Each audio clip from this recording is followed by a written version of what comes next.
میلاد مبارکہ کا پربہار موسم ہے۔ ربیع الاول شریف یہ جلسے جلوس کا مہینہ ہم سنیوں کے درمیان کہلاتا ہے، اور میرے عزیزو یہ قسمت کی بات ہے۔ میلاد میلاد میلاد ایک لفظ سب جگہ مشہور ہے، اور میلاد کوئی ایک نئی چیز نہیں، میلاد تو پیدائش کو کہتے ہیں، پیدائش کو کہتے ہیں۔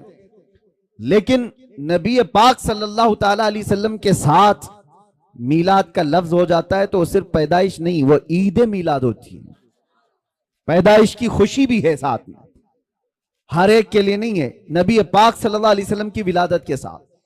مجھے آپ یہ بتاؤ، جو اس موسم میں کیڑے مکوڑے باہر نکل کر کے میلاد پر شرک اور بدعت کے فتوے لگاتے رہتے ہیں، ان سے پوچھو ہوتا کیا ہے میلاد میں؟ ذکر رسول پاک ہی تو ہے، نبی پاک صلی اللہ تعالیٰ علیہ وسلم کا ذکر کرنا، اس کے لیے تمہارے باپ داداؤں سے پرمیشن لینے کی ضرورت ہے؟ اللہ کریم جس کے ذکر کو قرآن پاک میں یوں فرماتا ہے وَرَفَعْنَا لَكَ ذِكْرَكَ، اور قرآن پاک آغاز سے آخر تک قرآن ہے، نعت مصطفیٰ محبوب کے بیان کا کیسا انوکھا ڈھنگ ہے۔ ایک بات یاد رکھو میرے عزیزوں، ابھی میں دیکھ رہا تھا کوئی پڑوسی ملک کا ایک مولوی صاحب جو میلاد مصطفیٰ صلی اللہ علیہ وسلم کے متعلق سوال کیا جا رہا ہے تو دل کا کوڑ باہر نکل آتا ہے، نہیں ناجائز ہے، یہ کہیں ہے نہیں۔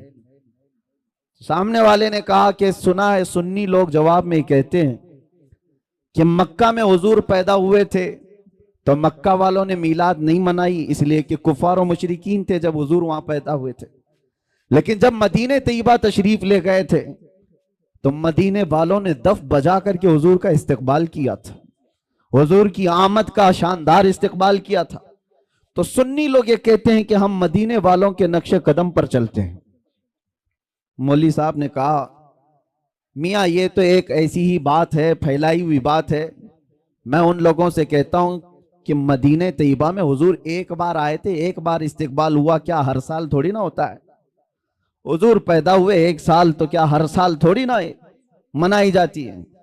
جبکہ اس کمبخت مولوی صاحب کو یہ نہیں پتا ہر سال آزادی کے موقع پر خود بھی کھڑا ہوتا ہے، پورے ملک کی آزادی کی خوشیوں میں بچوں کو بھی جھنڈے لے کر کھڑا ہوتا ہے۔ ہم ان سے پوچھتے ہیں تمہارا ملک ایک بار آزاد ہوا تھا کہ ہر سال آزاد ہوتا ہے؟ ایک ہی بار ہوا تھا، لیکن اس کی یادگار تو مناتے ہو۔ یہاں پر کوئی ان کو جواب نہیں ہے، اس کو یہ کہتے ہیں کہ نہیں یہ تو ایک دنیاوی معاملات ہے، اس کو دین پر قیاس نہ کرو۔ ان کے گھر میں چور بیٹا پیدا ہو، پتہ ہی نہیں اس کا مستقبل کیا ہونے والا ہے، پتہ ہی نہیں ہے، بڑا ہو کر کے ڈاکو بنے گا کہ ڈاکٹر بنے گا معلوم نہیں، لیکن برتھڈے ہر سال اس کا ہونا چاہیے، کیک بھی بڑا لاؤ، مٹھائیاں بھی لاؤ، لوگوں کو دعوتیں بھی دو۔ سب کے گھر اس سے آج کل بچے کسی کے نہیں ہیں، ہو سکتا ہے کسی کے ہاں تھوڑا کسی کے ہاں زیادہ، لیکن منا رہے ہیں سب۔ ایک ٹرینڈ نہیں ہے برتھڈے منانے کا، تم نہیں بھی مناؤ تو بچے تمہاری گردن پہ چڑھ کے پوچھتے ہیں میرا برتھڈے ہے کیوں نہیں منا رہے؟ وہ بچوں کو آج میں تعلیم دینا چاہتا ہوں کہ اللہ نہ کرے تمہارے ہاں کہیں پر بھی یہ سڑن اگر آ گئی جو حضور کی میلاد پر یہ کہتے ہیں ایک ہی سال حضور تشریف لائے تھے، ہر سال کیوں؟ تو اپنے باپ سے بھی کہو میں ایک ہی بار پیدا ہوا تھا، ہر سال برتھڈے کیوں؟ ہر سال کیوں؟ میرے عزیزو جس کا فیوچر معلوم ہی نہیں یہ کیا ہونے والا ہے، اس کی خوشیاں مناتے ہو، اور جو محبوب رب العالمین ہے، جس کا آنا یہاں پر برکت ہے اور جس کا رہنا یہاں رحمت ہے، اور اس کے آنے کے دن کو ہم یادگار نہیں منا سکتے۔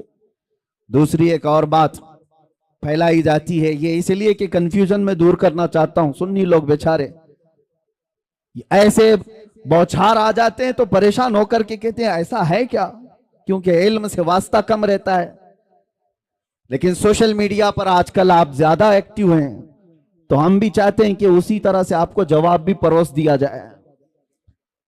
ایک چیز اور پھیلائی جاتی ہے کہ 12 ربیع الاول کو تم تو حضور کی ولادت کی خوشی مناتے ہو، جلوس نکالتے ہو، تمہیں یہ نہیں معلوم سنیوں کہ حضور کا اس دن انتقال بھی ہوا تھا، حضور اس دن دنیا سے رخصت بھی ہو گئے تھے۔ تو غم ہونا چاہیے جو صحابہ کو اتنا غم تھا. صحابہ تھوڑی نہ خوشیاں منا رہے تھے، حضور کے جانے کا دن ہے. کیا عجیب چیز کے ذریعے سے لوگوں کے ذہن کو خریدنے کی کوشش کی جاتی ہے. یہ ایسی ہی بات ہے، میں آپ کو بتاتا ہوں، اس پر میں جواب بعد میں دیتا ہوں. ابھی ہم مدینہ شریف میں تھے تو ایک صاحب مٹی لے کر کے آئے تھے واپس. کہا کہ حضرت ہم جو ہے یہ 6 مہینے پہلے عمرہ پہ آئے تھے، جنت البقیع کی کچھ مٹی لے کر کے گئے تھے، تو لوگوں نے اتنا ڈرایا کہ جنت البقیع کی مٹی جو ہے جدائی کے غم میں روتی ہے، اس کو واپس لے کے آیا. خیر ٹھیک ہے، تمہاری عقیدت اپنی جگہ. اور کس نے اس طرح کی باتیں کی؟ ہم یہ نہیں کہتے کہ سب مٹی اٹھا لاؤ. کسی نے کہا مدینے کی مٹی وہ اپنی نسبت کے لیے احترام کے طور پر اس کا اپنا معاملہ ہے، اٹھایا تو اٹھایا، لایا تو لایا. لیکن بہکانے والے نے اس کو کس انداز سے بہکایا؟ ایسے کہ جدائی کے غم میں روتی ہے، واپس لے جا. میں نے اس سے کہا اس مولوی کو پکڑ کے کھجور نہیں روتا کیا جو مدینے سے 10-10 کلو بھر کے لاتے ہو؟ مدینے کے درختوں میں کھجور بھی تو ہے، توڑ کے لاتے ہو. زمزم نہیں روتا کیا وہاں کے کنویں سے اٹھا کر کے لاتے ہو؟ کس طرح کی اس طرح مینوپولیٹ کر کے لوگوں کے دماغ کو. امام اعمش ایک بہت بڑے بزرگ ہیں، ان کے پاس ایک صاحب آئے تھے اور انہوں نے کہا تھا ایسا ہی سوال امام اعمش کے پاس. کہا کہ حضور میں مسجد میں سجدہ کر کے جاتا ہوں، کنکریاں پیشانی پر لگ جاتی ہیں، میں گھر پر جاتا ہوں جھاڑتا ہوں تو کچھ لوگوں نے کہا مسجد کی جو کنکریاں پیشانی پر لگتی ہیں وہ اگر گھر میں جا کر جھاڑو گے تو وہ چیختی ہیں، چلاتی ہیں کہ مسجد سے مجھے اٹھا کر تم باہر لے آئے. امام اعمش سے اس نے پوچھا کہ اس کا حل کیا ہے بتائیے. تو امام نے کہا جب وہ چیخنے چلانے لگے تو ان کا گلا دبا کے پکڑ لینا. جب وہ کنکریاں چیخنے چلانے لگے تو ان کا گلا دبا لینا. اس نے کہا کہ حضور یہ بھی کیا جواب ہے، کیا کنکریوں کا گلا ہوتا ہے؟ آپ نے کہا گلا نہیں ہوتا تو چلاتی کہاں سے؟ وہ بڑے امام تھے، بڑے بزرگ تھے، وہ اس طرح کے جواب دیتے تھے. یہ جو آج پھیلایا گیا ہے، ہاں حضور کی ولادت بھی ہوئی تھی، حضور کا وصال بھی ہوا تھا 12 ربیع الاول کو. لیکن فرق یہ ہے میرے عزیزوں، نبی پاک صلی اللہ تعالی علیہ وسلم کے جانے کے غم کے بارے میں تم کہتے ہو. ہم دونوں چیزوں کو رکھ کر کے دیکھتے ہیں، تمہارے اوپر حضور کے جانے کا غم غالب کیوں ہے؟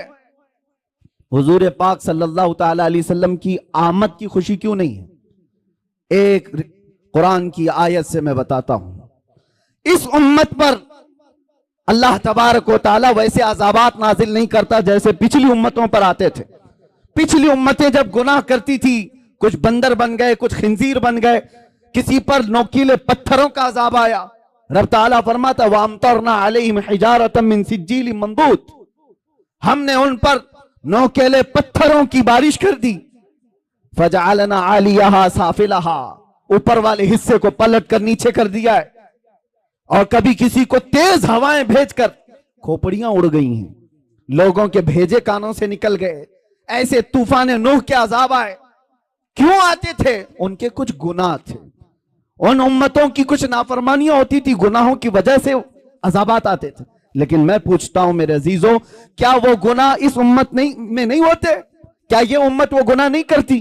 شعیب علیہ السلام کی قوم پر صرف اس لیے عذاب آیا تھا کہ وہ ناپ تول میں کمی کرتے تھے. یہاں تو پتہ نہیں ہر چوتھا پانچواں دکاندار وہی کر رہا ہوگا.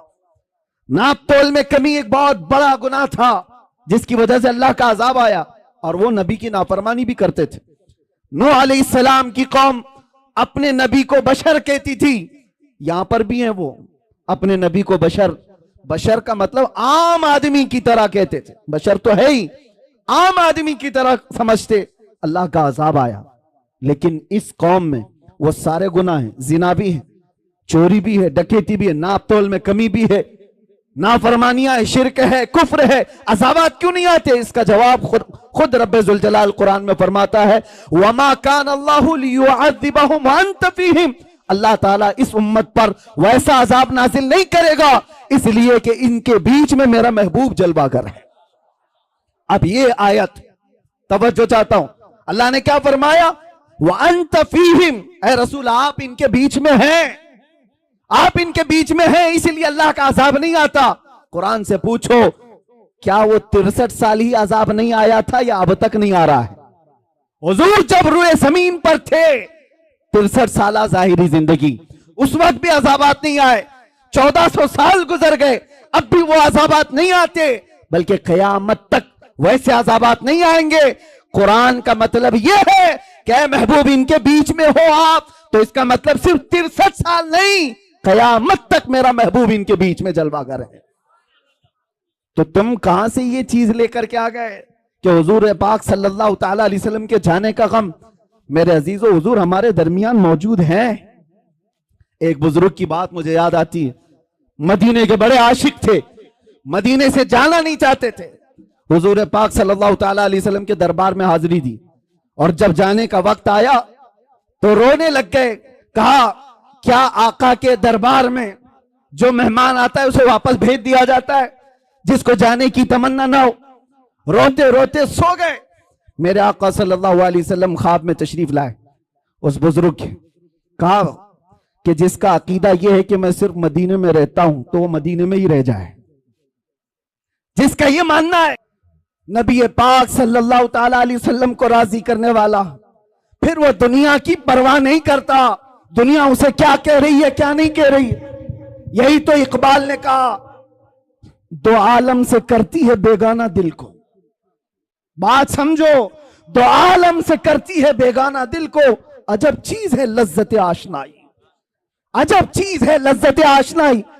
یہ بلال حبشی کو ملی تو انہوں نے یہ نہیں دیکھا کہ ان کا رنگ کیا ہے، یہ سلمان فارسی کو ملی انہوں نے یہ نہیں دیکھا کہ غربت کیا ہے۔ جس کو بھی یہ لذت آشنائی ملتی ہے وہ پھر صرف اور صرف ان کی رضا کی کوشش کرتا ہے، محبوب روٹھنے نہ پائے۔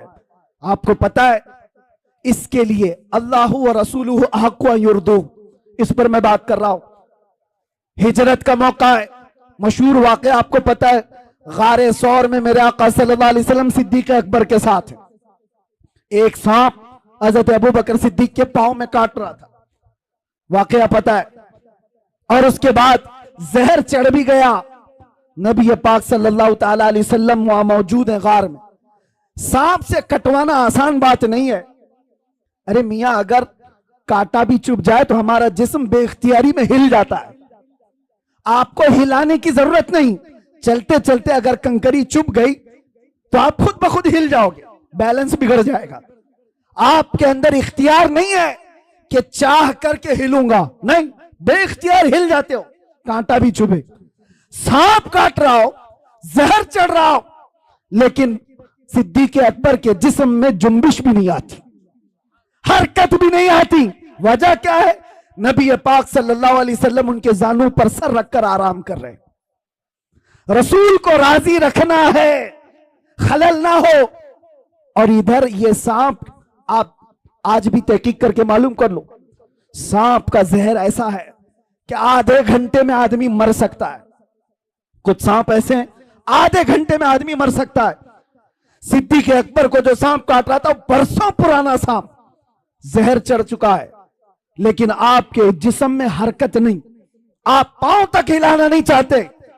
ان کو پکا معلوم ہوگا کہ یہ سانپ کا زہر اگر اوپر تک چڑھ آیا تو ابھی تھوڑی دیر کے بعد میری موت ہو جائے گی، موت ہو جائے گی، جان جانے والی ہے، اور رسول اللہ کو وہ نیند سے اٹھانا نہیں چاہتے۔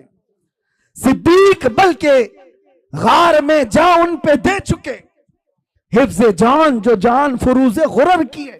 اعلیٰ حضرت کہتے پتہ ہے آپ کو، میں بتاتا ہوں، مسلمان ہو تو سب سے پہلا فرض کیا ہے پتہ ہے آپ کو؟ سب سے پہلا فرض، آپ تو کہیں گے ایمان کی بات پوچھ رہا ہوں، کلمہ نہیں، سب سے پہلا فرض ہے جان بچانا، جان کی حفاظت سب سے پہلا فرض۔ پھر اس کے بعد دوسرے فرض ہے نماز یا دین کی حفاظت، یہ دوسرا فرض۔